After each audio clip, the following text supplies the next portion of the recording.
Welcome to another compelling episode of the Worthy for 30 podcast. I'm your host, Eric Tash. Today, I am joined by the inimitable Karen Cahn, the founder and CEO of IFundWomen. In the world of entrepreneurship, there's a staggering statistic. Female founders receive just 1.9% of all VC funding. Karen has not only recognized this issue, but has taken action. Through her crowdfunding platform, IFundWomen, she and her team have raised over $400 million for over 20,000 startups founded by women, which have impacted the lives of 80,000 people through job creation since IFundWomen was founded in 2016. Join us for a fascinating and necessary conversation as we delve into Karen's journey from leaving the corporate world, having worked at Google and AOL, to launching a platform that's rewriting the narrative of funding for female entrepreneurs. This is a discussion that will reshape your perspective on the power of grassroots support in business. Karen, welcome to Worthy for 30. Thank you, Eric. Can I ask you a question? What is Worthy for 30 all about? I will tell you. So as we know, as we have a mutual good friend in common, Jeff Ragavan, who's also a guest and supporter of the show, I've come across a lot of incredible people who are doing well professionally and also make a point to do good. So, and at the same time, I'm a sports fan, and there's ESPN has a 30 for 30, a documentary series. And I'm like, okay, is there a way that I can play with this? And then I thought of, okay, what about Worthy for 30? So these people that I'm speaking with are worthy for the 30 minutes of your attention, or sometimes 30 minutes. That was the metric. I should have asked a much more concise question, which is, what's the 30 metric? Yes. Great. 30 minutes. Let's do it. Let's do it. Yeah, absolutely. So Karen, as I mentioned in the introduction, female entrepreneurs are woefully underfunded from an institutional capital perspective. So venture capital. What was the inflection point when you were working at Google, when Google just bought YouTube?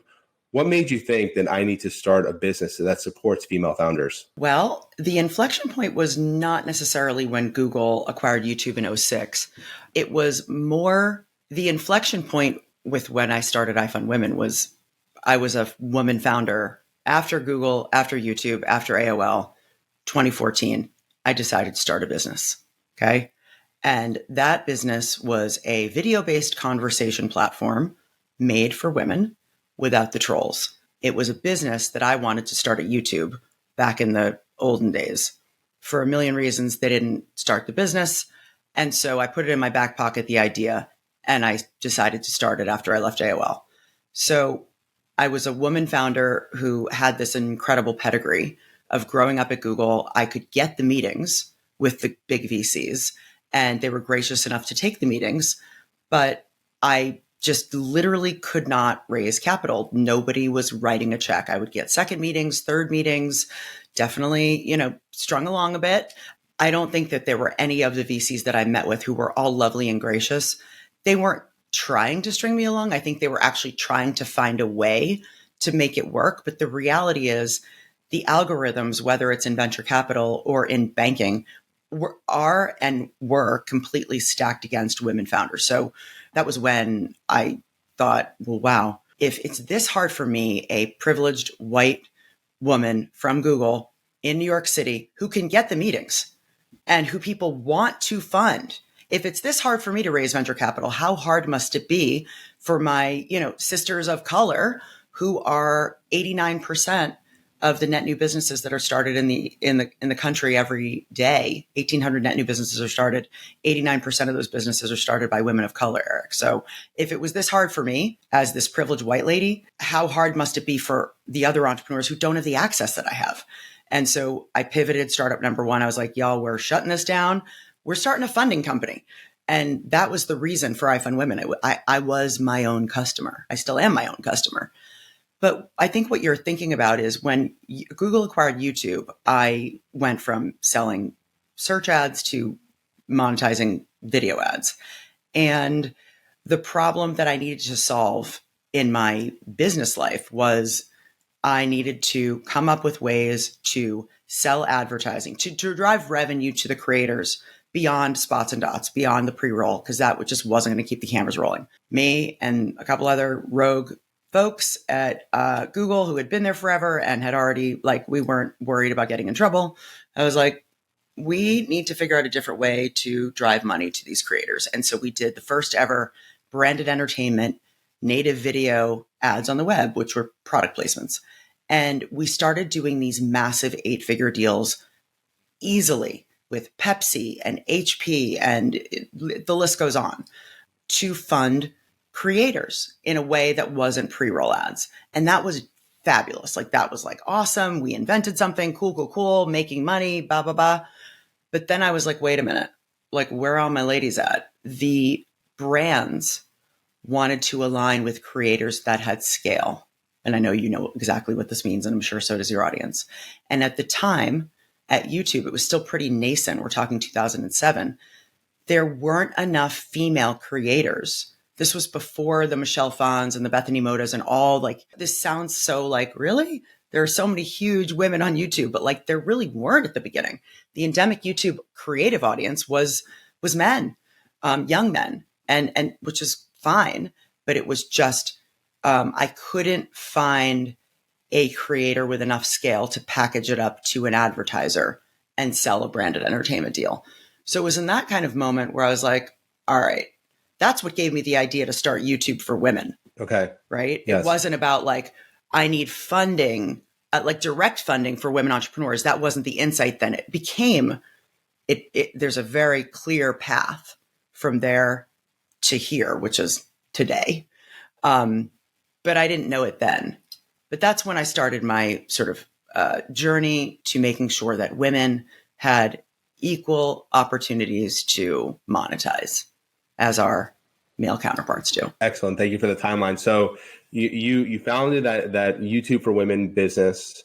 And again, preparing for this conversation, you felt forward, right? You didn't take this as a stumbling block. You're like, okay, there's a way that I can pivot this into another business. Can you explain that process? Because again, some entrepreneurs, they're putting, as you know, they're putting blood, sweat, tears, money into a business to get it off the ground. How did you, again, reframe that experience in a startup one into startup two, which is now IFundWomen? It's a great question, and I love how you asked that, Eric. I failed forward, but I did not fail fast or cheap, I will say. I failed long and expensive, and I put too much of my own money into the first startup, but that's okay. We ran startup number one, the video platform, for 2 years, and we over-engineered it. We didn't do enough testing. Our MVP, it took too long to get it out there. Reid Hoffman has a great saying that I always love, that if you're not mortified by your minimally viable product, your MVP, you're too late. And he's so right. Another saying that I love is perfect is the enemy of done. Everything for me, like, brand was everything. And meanwhile, we didn't have a customer or a user. Like, there was nothing. But I was like, we need every bell and whistle. We need every feature. We need blah, blah, blah. So besides for the funding, which we couldn't get, and that's the main reason why we failed, I made a million rookie founder mistakes that, you learn and you fail forward from those. So at the end of the day, at the end of the 2 years, we were not going to make payroll. And I was like, I'm not putting any of my own money into this thing. We're going to do a Kickstarter to make payroll. Like, how hard could that be? I was very, I'm not an arrogant person, but at that point, I think I was just like so desperate. And I think like I looked like the emoji with the spirally eyes, that emoji. Yeah. I was that person. I was like, let's do a Kickstarter. This seems easy, whatever you put up. And this is what everyone thinks with crowdfunding. You put up a campaign, you have a cool video, and magical money elves just come raining funding down from the sky, Eric. And it's beautiful. And you go off and you live a fabulous life. Well, also, crowdfunding back then was dominated by male creators in gaming, consumer tech, and film. So the speaker cooler, the Pebble Watch, the Veronica Mars movie, any of this ringing a bell? Mm-hmm. Like, I was talking about this with someone yesterday, and they were like, oh my God, I totally bought a speaker cooler and never got it. And I was like, great. But that's what, anyway, so yet I digress. But so as a Hail Mary to save the company, we did a Kickstarter. And we raised $30,000, which was, I have to tell you, the hardest thing I've ever done. I originally wanted to have our goal 100,000, and my partner at the time, her best friend was founder Yancey. I always forget his last name, the founder of Kickstarter's assistant at the time. And my partner was like, dude, I am not participating in this Kickstarter if we have a goal that is $100,000. Like, we can't do that. I'm like, what are you talking about? Of course we can. She's like, we really can't. And also it's all or nothing. So what if we raise 95? Then we don't get it. I was like so irritated. I was like, fine, you set the goal. So she set it at 30,000. I'm like, you're such a wuss. I was like giving her shit about it. Meanwhile, thank God, Sarah Summers, shout out. Thank God that you forced us to do that, because it was a struggle city. It was struggle city to get that done until I realized that crowdfunding is just sales and marketing. So the first couple days were excruciating. There was no funding. There were no magical money elves. There was no funding coming in. And I had done no due diligence on crowdfunding. I'm like, this should be easy. How hard could this be? It wasn't until I realized, like, oh, this is just dialing for dollars. The more sales calls you make, the more money you're going to make. And it doesn't matter if your rewards have anything to do with your business. Sell stuff to people that they want to buy. Do very targeted marketing to them, i.e. blow up their phones. DM, IM, whatever I was using at the time, and get it done. $1,000 in 30 days, $1,000 a day for 30 days. So I'm a salesperson. My first job was an inside sales job, selling tickets to a Jacob Javits Convention Center fashion trade show. And I had to make 80 phone calls a day. This was my first job out of college. I'm not kidding. I was like a telemarketer. And so I just have no problem getting and just like dialing for dollars. When we raised the 30 grand, all of a sudden I lifted my head up and I was like, wait a minute. Why isn't everybody talking about crowdfunding as the first stop on the funding journey to prove demand for your product or service before you invest in supply? And by supply, I mean wasting years of your life trying to chase an equity round, or investing in inventory, or, overbuilding a tech solution before you even had any customers. So instead of doing it as a Hail Mary to save the company, why aren't people doing it as their first round of capital? And why isn't there a platform for women? And so it was in that moment where I was like, people, and by the way, I'm yelling to 3 people, Sarah, Kate, and Shilpa. We're sunsetting VProud, like literally sunsetting it. We are standing up a crowdfunding platform for women. I went and bought the URL in September, I believe, of 2016 from GoDaddy for $2.99, which was at once a joyous moment because I got the name I wanted. But at the other sort of part of it was I was like, oh shit. Like, no one cares about funding women entrepreneurs. Like, IFundWomen.com is available. And like I was like, all right, I'm just going to look at the bright side and buy the URL. And we put together a Frankenstein of an MVP. This girlfriend was so ugly, we called her Frankenstein. She was on a WordPress site with a crowdfunding plugin. We had some super pretty product marketing pages that were on a different domain on Squarespace. This is not an ad. This is a true ass story. Slack had just sort of started. And so we had a Slack group for customer service. And that was IFundWomen. It worked. Like, that's the long and the short. It worked. We had 20 beta customers who we sourced from Facebook. Back then it was like 2016. I had my like little Facebook page. Wasn't anything, big. And I put up a post and I was like, hey, women entrepreneurs, does anyone need funding? And do you want to try our MVP of our crowdfunding platform? It's probably going to break, but we'll make your video for you for free and we'll teach you how to do it, because it's not rocket science. It's just sales and marketing. And we had 200 applications on our little form in a day, which another sort of shocking moment. I was like, oh shit. Like I knew there was like a massive systemic problem called the funding gap, where, women owned businesses raise at this point 1.9% of VC, 1.9%. We get lower loan amounts at higher rates. Our credit scores are lower. The list goes on about why the funding gap exists. I knew it was a thing and the data was there, but there's nothing like seeing 200 applications from badass businesswomen in your little Facebook form for your shitty crowdfunding platform that probably was going to break, which it didn't by the grace of God, but that were like, I'll do it. Like, talk about like desperately needing funding. So that's the origin story, Eric. That's the pivot. That's the origin story. And yeah, I think one thing for your listeners to punctuate is I am a very fortunate person in that, I'm at the very top of Maslow's hierarchy of needs, right?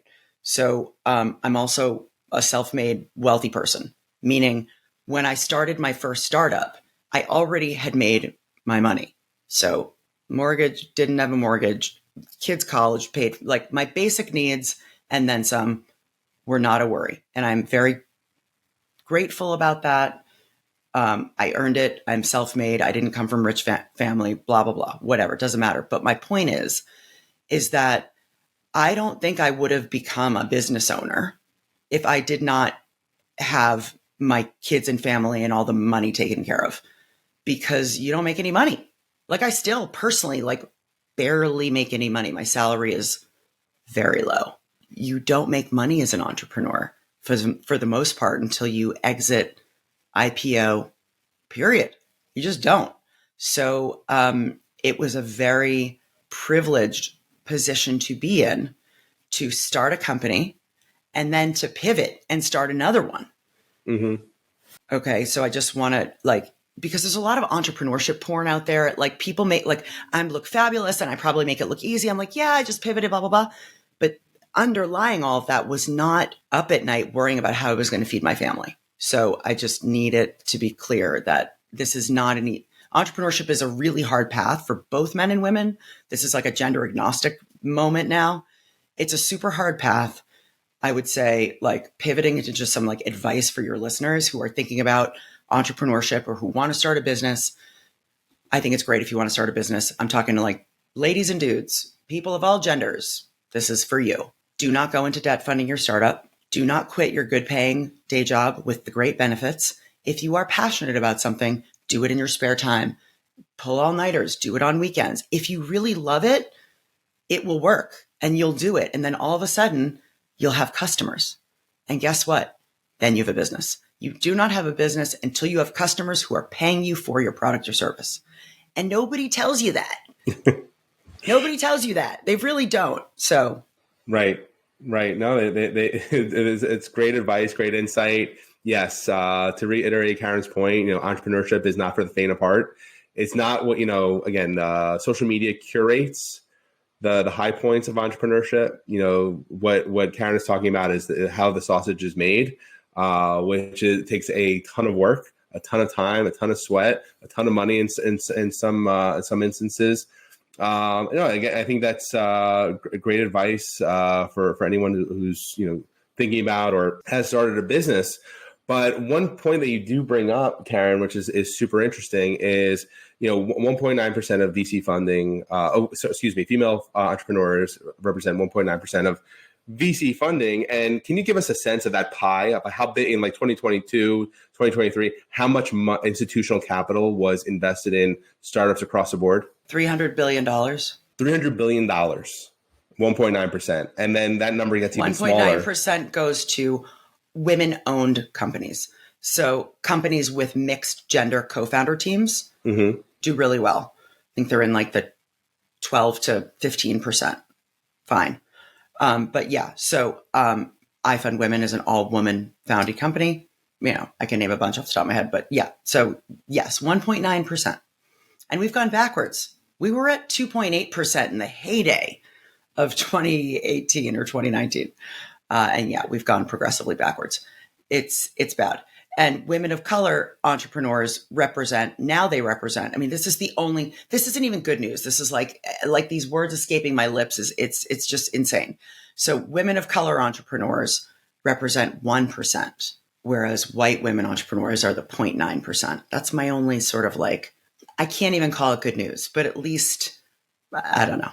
I'm just going to shut up. I'm going to STF you because it's so disgusting. It's a rounding error. We're a rounding error. It's outrageous. So, but that's why IFundWomen exists.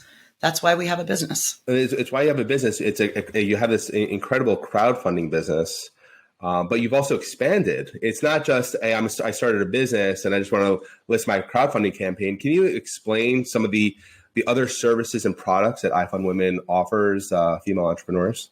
Yes, absolutely. So our MVP was a crowdfunding platform, and we realized very quickly that crowdfunding, A, was not going to keep the lights on for IFundWomen, and B, is not going to solve the funding gap problem. There's really no one silver bullet that's going to solve the problem. It's going to take a lot of things to change. And so we started with crowdfunding, which of course we still have. Another way we drive funding to entrepreneurs are through large enterprises. So IFundWomen is a two-sided marketplace, right? So on one side, we have all the women-owned businesses. There are 13 million here in the US alone and 162 million globally in markets that we serve. Okay. This is the little marketplace. And on the other side of the marketplace, you've got funders. You've got individual funders coming in that are going to fund your crowdfunding campaign. And we've got institutional and enterprise level funders that are going to come in, and we're going to deploy grants for them through our platform to women entrepreneurs who are our members. And so we do that through our data stack. That's our sort of our little gold mine that we have going on. That's the asset. We have deployed more grants than any other for-profit company to women entrepreneurs, which is very exciting. So for example, Visa will say to us, all right, we want to reach women in Ireland who are in consumer tech, retail, D2C retail, blah, blah, blah. We can then go through our database and programmatically serve up opportunities for Visa, and then we will deploy the grants for them. Mm-hmm. Or we can say, let's do an application specifically for this, and we will put it on an application. People will apply, we will curate, and Visa will pick the winners. Very important to note, we don't share our proprietary data with anybody. Visa, Unilever, Comcast, nobody. Give them opportunity. We give them sort of semi-finalist briefs, sort of like tear sheets. Like, this is, Eric's business, and he, publicly available information. Here's his video that he submitted. Here's, his business pitch, blah, blah, blah. So we are connecting entrepreneurs with brands and enterprises that want to support them specifically. And at the end of the day, what we're doing is we're driving customers to Visa. Visa wants merchants. So we're driving customers to Visa.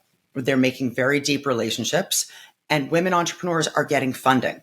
And that's our number one core KPI at IFundWomen is funding volume for women. So the enterprises have really come in and just ignited the funding flywheel on IFundWomen, because we had crowdfunding, and our second product is a coaching product, which is an ed tech we built. It's basically startup school.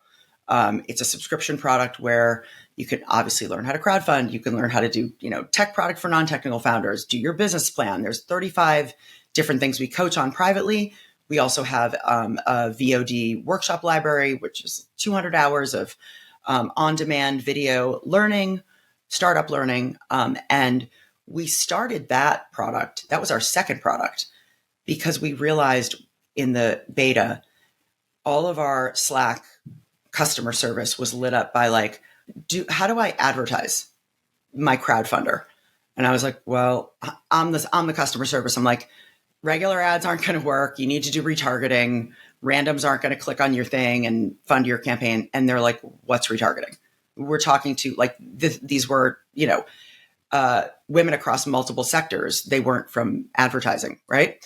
So I was like, oh God, okay, great. So let's just jump on a Google Hangout. I'm going to share a screen and I'm going to show you how to do retargeting. And they're going to like, another question was, how do we track our funders? Oh, just put your GA code and your, Facebook pixel in your page. They're like, again, what are you even talking about, lady? Shared the screen, got on the Google Hangout with a group of people. And I was like, all right, I set up more Google Analytics accounts. My Google accounts were like a hot mess for a really long time. So that was the impetus for us creating an ed tech. And we have found that the women who invest in the coaching raise 27 times more when they go to crowdfund on the platform than women who go it alone. When you think about it, we started with crowdfunding, then we introduced the coaching, which totally juiced the funding flywheel on IFundWomen. And then the enterprises came in. The enterprises were doing monetary grants and coaching grants. And those coaching grants would then teach people how to crowdfund. So this virtuous cycle of funding, the ecosystem was really, the flywheel is really what it is. Sorry to be all jargony, but the flywheel really goes round and round. And those three things are critical. Like, we couldn't do it without the coaching. We definitely couldn't do it without the enterprise money, but it's all kind of happening with all of it blending together in a beautiful potpourri of funding. Wow, Eric, that was quite the plane landing. Yeah, quite the plane landing. Yeah, like I think people understand the flywheel. People, my listeners, I think, are Amazon customers and proficient in understanding how Amazon works and again creating that customer merchant flywheel. So totally understand. It's amazing. And with the marketplace, and here I thought your audience was these like under 30 peeps. I'm like, cool. That's why I was like, what's a 30 for? What's a 30 for? Exactly. It's like, it's what's this flywheel again? Where do I buy one? Yeah, sure. That's funny. And what you also bring up, Karen, is the power of data, right? Because Visa and some of these big enterprise level companies are coming to you and saying, hey, we want to support female founders, female entrepreneurs. And you have this proprietary data where you can play matchmaker. And what's also awesome too, I imagine, as I like to say, they're the companies who have double bottom lines. So it's the profit, again, there's a business implication, but also doing good implication. Yeah, it's what it's all about. Purpose-driven marketing. Excuse me? I'm sorry, I didn't mean to interrupt you. No, I was just going to ask, in terms of, again, providing the funding, again, Visa to, yes, is it Visa to the backing the female founders? Is the KPI or the impact more merchants on the platform, or are there other sort of qualitative metrics that you're reporting back to Visa? I'm just using them as an example, or another enterprise customer to show, hey, beyond the money, this is the type of impact that you're having. 100%, absolutely. So we do an impact study every year. Now we're doing it multiple times a year because we have the scripts written and it's easier for us to do this. We just actually ran a study, which is fascinating. What happened? So every year, the women who come on the platform and raise capital, they're considered a cohort. So for example, in our beta cohort, our 2017 year, which was really our first, we launched, 8 weeks before 2017. So we consider our beta and 2017 our first year. So in that first year, 2017 people, how much did they raise crowdfunding? Okay, in that first year. And then where are they now in terms of how many grants they've received, how much VC have they gotten, and what's their whole funding picture? Okay, that data is very, very interesting. And we can get really granular to like, okay, Visa started with us in 2019, in 2020. So for the Visa cohort X in 2020, you supplied X amount of funding, X amount of coaching grants. Where has that cohort of women gone on to what are their business metrics? And importantly, like, where's their funding at? That is 100% the story that we always want to be telling. We always want to be tracking those metrics. And yeah, since IFundWomen has launched, we have empowered 20,000 startups to raise north of $400 million in capital that they would have not had access to otherwise if we didn't hang up a little shingle that said we give a shit. And those 20,000 businesses have gone on to create 85,000 new jobs. So yeah, those impact metrics are darn important, especially for our enterprise customers who renew with us every year and put more money in. And this is great for everybody. It's a win-win-win. Oh, you could not have said it better. One of my last questions, Karen, is, you mentioned the trajectory of where you started and where you are now with IFundWomen. There's a great Steve Jobs quote. You can connect the dots looking forward. You can only connect them looking backwards. So are there specific dots looking back on your past from where you started to where you are now, where in isolation, you're like, God, what does this mean? You're trying to understand the significance. But now that you've gotten to this point and you're looking backwards, are you able to clearly understand how powerful those dots were? And you were able to then connect them to get to both yourself as well as IFundWomen to where it is today. Oh my goodness. First of all, I hadn't heard that quote. I love learning new things. What a great question. And if I'm being really honest with you, and I'm not saying this is the right way to do it, because it's not, actually.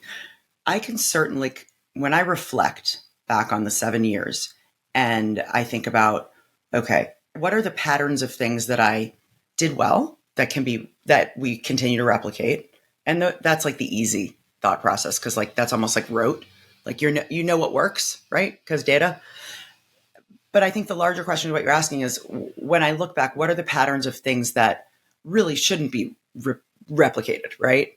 And how do I learn from them? And that is a real practice for me. It's funny you ask that, because I do a lot of reflection, a lot more than I used to. I still make some of the same stupid ass mistakes that I was making 2, 3, 4 years ago. I think I finally stopped. I think actually this year, 2023, has been a year of real clarity and wisdom that is being applied. I don't think I could have answered it in that way before 2023. So I think that I'm excited about all the seeds we've planted in 2023. I'm excited about seeing where those grow. I know that they are healthy seeds. And yeah, I love that question. I think it's probably going to be different for everybody. I think that if you're more operational, you probably learn a lot faster and don't make the same mistakes multiple times. I am more, I lead with I am an EQ, I am an empath, I am a GSD, I am a visionary. I can see the future. I'm not operational. I'm not the process person.